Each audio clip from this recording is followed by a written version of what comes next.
Mi siguiente invitado es pues, un gran historiador del área de Azuero. Fue quien escribió el prólogo de un libro interesante publicado sobre la vida de uno de los grandes radiodifusores del área, don Pedro Solís, el creador de Radio Reforma. Don Milciades, bienvenido y buenos días. Buenos días, muchas gracias. Muy grato de estar en su programa y poder compartir con usted y su audiencia algunas cosas. Bueno, un libro que es pues parte de la historia contemporánea de Chitré y que pues tiene ese vínculo que tiene la radio de ser una especie de eje donde se mueve toda la historia y el día a día de una ciudad como Chitré, una ciudad, bueno, la ciudad que crece sola, la ciudad, una ciudad que a diferencia del resto de ciudades del interior tenía pues una burguesía muy grande y que donde las clases sociales pareciera que no existiesen.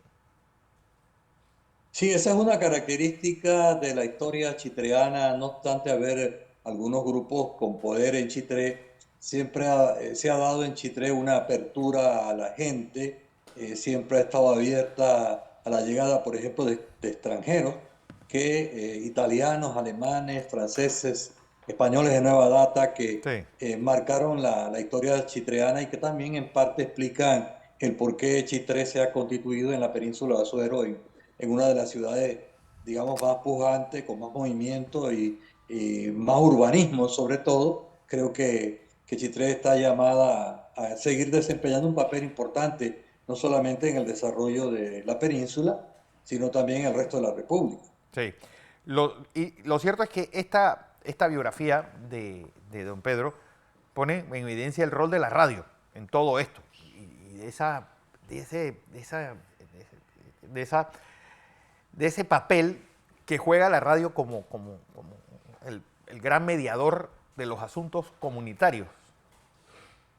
Así es, en el caso de Radio Reforma, se oye que el creador de Radio Reforma, se oye que, recordado Pedro Solís Villalas, que desempeñó un papel importante precisamente vinculado y sobre todo de orígenes de una clase media baja, si se quiere, Uh -huh. pero que Pedro tuvo una visión bastante temprana, porque la emisora surge en 1958 y el papel de Radio Reforma que lo recoge adecuadamente la periodista Luz Boyd, Louis Boyd, que es sí. la autora del libro, creo que viene a aportar algo a la historia de nuestro país, particularmente el recogimiento de el rol de la emisora y lo bonito del trabajo de Luz Boyd es que ella lo contextualiza, ¿no? Lo ubica en la época y uno comienza a entender por qué surgió esta emisora en Chitré, que ya existían otras emisoras Emisoras. anteriormente en el 41, con Radio Provincia. Provincia, ¿no? Sí, que la fundó mi abuelo. Y gente que estuvo ligado a la radio aquí en la península y jugaron un papel importante. Estoy recordando a Joy Domili, ¿no? A los Entre Lloyd. otros, Un gran hombre. gente, import gente importante en la radio y que con todo el antecedente usted se recuerda de La Voz de Panamá ya en La 1932, familia de Lombardo. Radio Tembleque también, De mi ¿no? abuelo, O Fernando. Radio Miramar y todas esas otras emisoras. Y Pedro, un hombre muy hábil, definitivamente, que supo cómo hacer radio en las áreas interioranas. Y tenía un lema que a mí siempre me llamó la atención: aquí se hace radio. Sí. Eso es muy importante. Y después ese otro de Radio Reforma se oye, que prácticamente identifica a la estación en un periodo importante en la historia peninsular, porque es cuando en Guararé se ha creado el 49, El el festival. Festival de la Mejorana. Se están dando toda una serie de transformaciones, es decir, la península comienza a cambiar, esa península un poco dormilona que venía del tiempo de la colonia, y cosas nuevas, la carretera de Porra en los años 20, entonces el desarrollo también de los acordeones en el país, la revalorización de nuestra cultura, y dentro del marco de todas esas cosas hay que entender, como dice Luz Boyd, el surgimiento de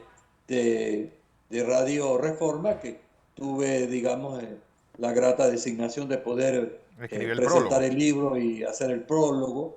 en la península en un evento que fue muy lucido, de mucho sentimiento por parte del trabajo de Pedro Solís y Alá, que había nacido allá el 27 de abril Del de 26. 1927 y había fallecido en enero, 31 de enero del 2016. Entonces hay muchas cosas que hablar, no solamente de la emisora, no solamente del libro, sino de las cosas que han estado, que acontecieron en la península de Azuero en esa mediados del siglo XX, que es tan importante para comprender muchos eventos de aquí de la zona. Porque es donde se da también esa gran migración azuerense, sobre todo al área de Panamá Oeste y en, bueno, San Miguelito. Empieza esa migración santeña. Y, y, ¿sabes? Es gente que trae todas sus tradiciones y yo creo que eso fue lo que hizo tal vez que la música típica se popularizase con todo el país. Porque esta gente se llevó todas sus tradiciones azuerenses. Uno va, por ejemplo, a Nuevo Tonosí y es como estar en un pueblo de Azuero. Y eso hace que la Así, música también tenga esa trascendencia y la cultura suerense se riegue por toda la República. Así es, eso está ligado a ese proceso de migración que de alguna manera los azuerenses somos como los herederos de la tradición de la colonización española de los siglos XVI, XVII, XVIII y hasta principios del siglo XIX. Y acertadamente dices que eso está ligado con la identidad cultural del Del panameño. panameño, ¿sí? Y esta emisora de la cual estamos hablando sabe recoger esa identidad cultural del panameño con programas, con transmisiones en vivo. Yo creo que hay algo importante en el libro que es que resalta esa labor, digamos, de Pedro Solís Díaz en una emisora que él se preocupa mucho por la tecnología. Sí, Yo creo que es de los primeros panameños, realmente un hombre muy celoso del sonido de la sí. emisora Eso me conta y mucho. que abre los micrófonos, que se involucra con los problemas de la comunidad y eso explica el sentimiento, digamos así, que se tiene con la emisora y aparte de ser un ejemplo de emprendimiento, y creo que hay una cosa que a mí me llama mucho la atención, que es la preocupación de él temprana por el problema de la publicidad, Ujú.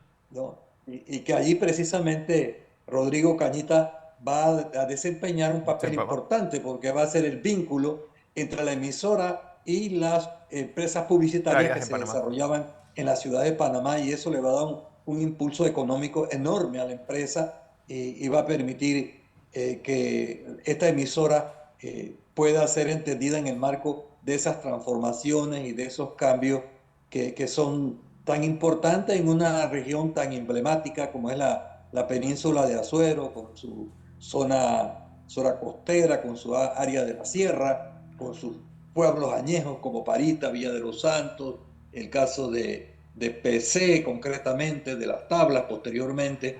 Entonces es una historia bonita y que también nos permite a nosotros hacer lectura de muchas otras cosas aquí en la península, Claro. por ejemplo, del surgimiento del carnaval, la fuerza del carnaval que se da en este mismo periodo casualmente. Así es. Don Milciades Pinzón. Bueno, síganle en su cuenta de Facebook, que tiene una historia de Azuero interesante. Pues, pero, bueno, escribió el prólogo de este libro sobre Pedro Solís, Villalaz, creador de Radio Reforma. Gracias, don Milciades. A usted, muy amable.